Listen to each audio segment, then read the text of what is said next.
We are nearly a month away from one of the biggest fights of the year as reigning WBC super lightweight champion Devin Haney defends his title against Ryan Garcia on April 20th in Barclays Center in Brooklyn.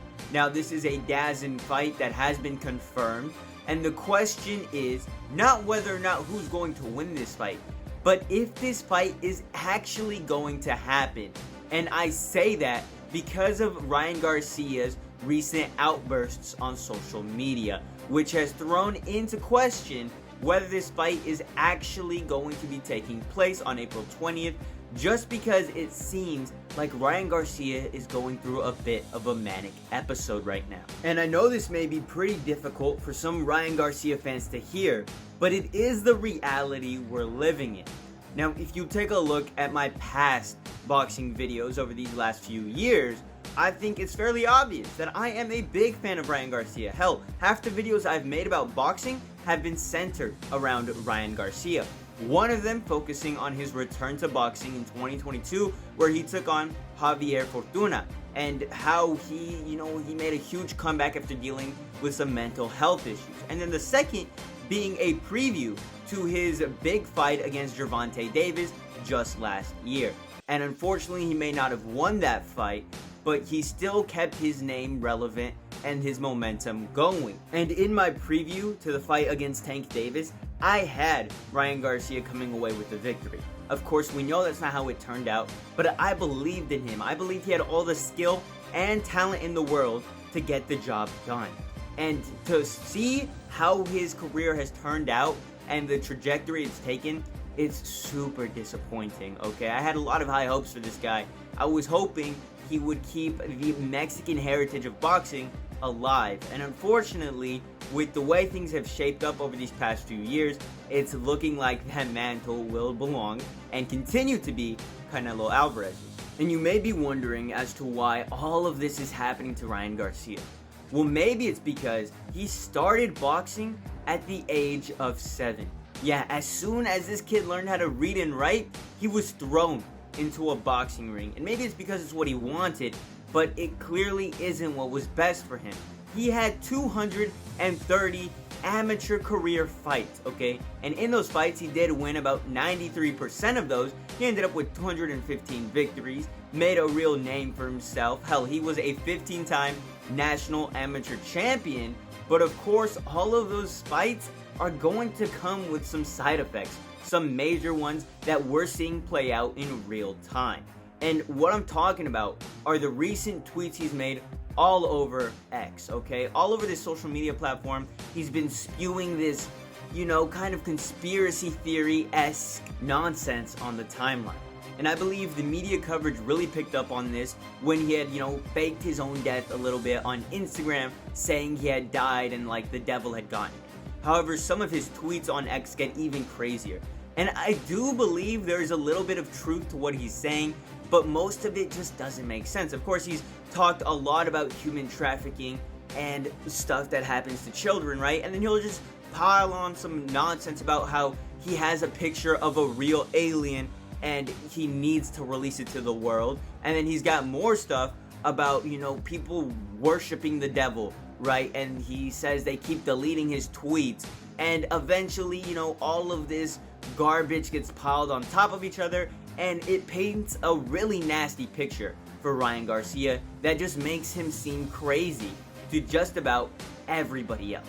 And his more recent tweets have been about how they're coming after him. Who are they? I don't know. But that they're coming to find him and end his life is basically what Ryan Garcia is tweeting about at this point. And most of his craziest tweets have been taken down by X.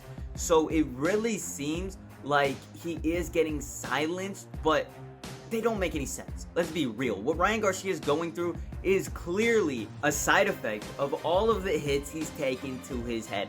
All of the fights he's been in throughout his life, yeah, they're clearly showing, and it hasn't been more obvious than ever, okay? It's getting worse for Ryan Garcia because he's now throwing out defamatory claims against some very big people, like Bryce Hall, for example.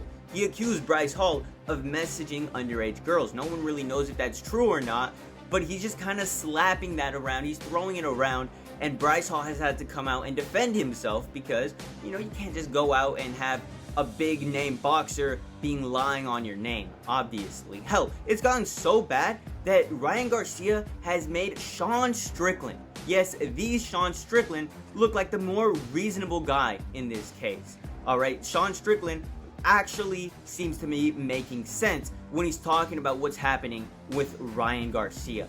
That's how bad it's gotten. And to quote Sean Strickland here, he said, "Well, I kind of feel bad for making fun of Ryan. I thought he was just being a woman, but this man is genuinely having a psychotic episode. CTE, drugs, who knows. After he's through this, he should really rethink who his friends are. Absolute parasites." That's basically what Sean Strickland wrote, and ever since then, he's kind of dialed it back because the two were beefing, but he's clear to even Sean Strickland that what Ryan Garcia is going through is not normal, okay? He's even come out and said that he thinks the sport of boxing is disgusting, a horrible sport. You guys have no idea how brutal it is to train for. I only train with my friends who are good boxers in their camp, no other training partners, just because of the risk of brain damage is so high. It's actually unavoidable. And I think this is some of the most truth that Sean Strickland has ever spit. Now, do I agree with Sean Strickland on other things? Hell no, okay? Sean Strickland is not really the best person. But in the case of Ryan Garcia, I think you have to take what Sean Strickland is saying here because he's a professional fighter. He gets what's happening. Hell, Ryan Garcia, he made a X space, a Twitter space if you want to call it, and it did not help his case. He said he was going to make it to clear up his name, and he talked to a few random people on Twitter, and it just made him look even crazier than he already is. And you can hear a woman in the background who talks to Ryan and tries to convince him to get off of this Twitter space because it is only going to hurt his image. And he just constantly ignored her and went through with it anyway, and it honestly hasn't helped. And who does this hurt out of everybody? Probably Devin Haney. Of course, Ryan Garcia is going through a lot, but Devin Haney probably isn't going to get that fight. And Devin Haney has been on a roll. If you look at his past fights, he's pretty much been unstoppable. So I applaud Ryan Garcia for taking this fight against a superstar like Devin Haney. But is it actually going to happen? I don't know. And even if it does happen, who do I have winning this fight? Unfortunately, Devin Haney, right? That's the most logical answer here. Anyway, catch y'all later. Really just wanted to recap what was going on in the fighting space because it is absolutely wild and sucks to see. Like I said, catch y'all later. Much love. Deuces.